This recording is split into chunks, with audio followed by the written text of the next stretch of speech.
ایک دلچسپ کہانی سناتے ہیں جس کا نام ہے عقل مند پرندہ۔ ایک دفعہ کا ذکر ہے کہ کسی گاؤں میں ایک شکاری رہتا تھا اور وہ روز شکار کر کے اپنے اور اپنے بچوں کا پیٹ پالتا۔ ایک مرتبہ ایسا ہوا کہ شکاری جب شکار کرنے جنگل کی طرف گیا تو اسے آسمان میں ایک بہت ہی خوبصورت اور نایاب چڑیا اڑتی نظر آئی۔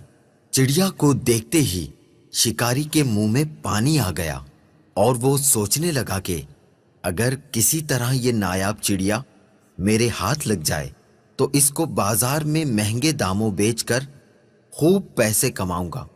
یہ سوچتے ہی شکاری نے بڑی چالاکی اور ہوشیاری سے شکار کے لیے جب اپنا جال بچھایا تو اس میں وہ خوبصورت چڑیا پھنس گئی۔ چڑیا کو جال میں دیکھ کر شکاری اپنی اس کامیابی پر بہت خوش ہوا اور دل ہی دل میں اس چڑیا کو فروخت کرنے کے منصوبے بنانے لگا۔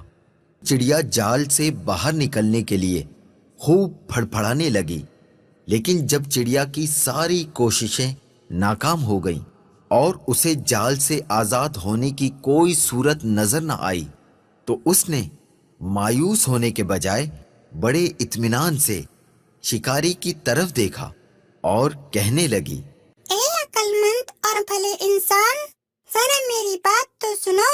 مجھ چھوٹی اور ننھی سی چڑیا کو پکڑ کر آپ کو کوئی فائدہ نہیں ہونے والا، کیونکہ اگر تم مجھے ذبح بھی کرتے ہو تو میرے تھوڑے سے گوشت اور قیمتی کے چند نرم و نازک ہڈیوں سے تمہارا کیا بنے گا؟ اور اگر تم مجھے بازار میں فروخت بھی کرتے ہو تو تمہیں کتنا مال ملے گا؟ لیکن اگر تم میری بات مانو اور مجھے اس قید سے آزاد کر دو، میں تمہیں اس کے بدلے 3 ایسی قیمتی اور انمول نصیحتیں کروں گی جو ہمیشہ تمہارے کام آئیں گی۔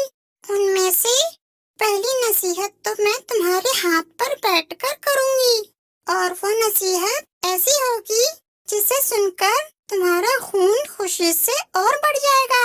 اور دوسری نصیحت دیوار پر بیٹھ کے کروں گی جو بہت ہی اعلیٰ اور کارآمد ہوگی۔ اس کے بعد تیسری اور آخری نصیحت درخت کی شاخ پر بیٹھ کر کروں گی، اس لیے اب تمہاری عقل مندی کا یہی تقاضا ہے کہ تم مجھے آزاد کر دو اور میری ان تینوں نصیحتوں پر عمل کر کے دنیا میں بڑا نام کماؤ۔ شکاری نے چڑیا کی یہ پیشکش سن کر تھوڑی دیر سوچنے اور غور کرنے کے بعد اس کی بات مانتے ہوئے جال کی رسی کھول دی۔ رسی کھلتے ہی چڑیا اڑ کر شکاری کے ہاتھ پر آ بیٹھی۔ پہلی نصیحت کرتے ہوئے کہنے لگی، کسی بھی ناممکن بات پر کبھی یقین نہ کرنا، چاہے کوئی بھی کہے۔ یہ کہہ کر چڑیا اپنے وعدے کے مطابق پھر سے اڑی اور دیوار پر جا بیٹھی۔ وہیں سے دوسری نصیحت کرنے لگی، گزری ہوئی کسی بھی بات کا غم کبھی نہ کرنا۔ میرے اس چھوٹے سے وجود میں 10 درہم کا ایک ایسا قیمتی موتی ہے جس کی مثال پوری دنیا میں کہیں نہیں، اور اس مہنگے موتی کو پا کر تم اور تمہارے گھر والے خوب عیش و عشرت سے زندگی گزار سکتے تھے، مگر تمہاری قسمت پر افسوس، تم نے مجھے آزاد کر کے یہ بے مثال موتی اپنے ہاتھوں سے کھو دیا۔ اتنا سننا ہی تھا کہ شکاری زور زور سے اس طرح رونے اور چلانے لگا جیسے اس کا کوئی اپنا قریبی رشتہ دار مر گیا ہو۔ روتے روتے بار بار ٹھنڈی آہیں بھرتا اور کہتا، ہائے ہائے، میں تو لٹ گیا، برباد ہو گیا۔ ارے مجھ بے وقوف نے یہ کیا کر دیا، ہاتھ آئے خزانے کو کھو دیا، ایسی نادر چڑیا کو کیوں آزاد کر دیا۔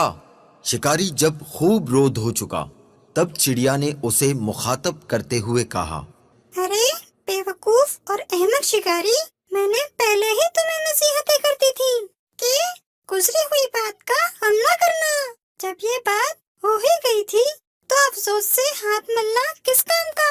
اور ہاں، یہ نادان شکاری، تم نے میری پہلی نصیحت بھی تو غور سے نہیں سنی۔ میں نے کہا تھا نا کہ کسی بھی ناممکن بات کا ہرگز یقین نہیں کرنا چاہیے، خواہ وہ کیسی ہی کیوں نہ ہو۔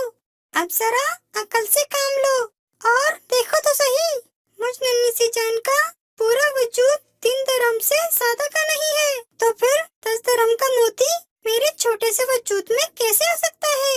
بے شک کہتی تو تم ٹھیک ہی ہو، اے ننھی منی سی چڑیا، وہ تیسری نصیحت تو بتاتی جاؤ۔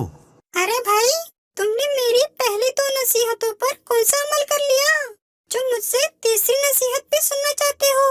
وہ قیمتی نصیحت تم جیسے نادان انسان کے لیے نہیں ہے۔ یہ کہتے ہی وہ چڑیا پھر سے اڑ گئی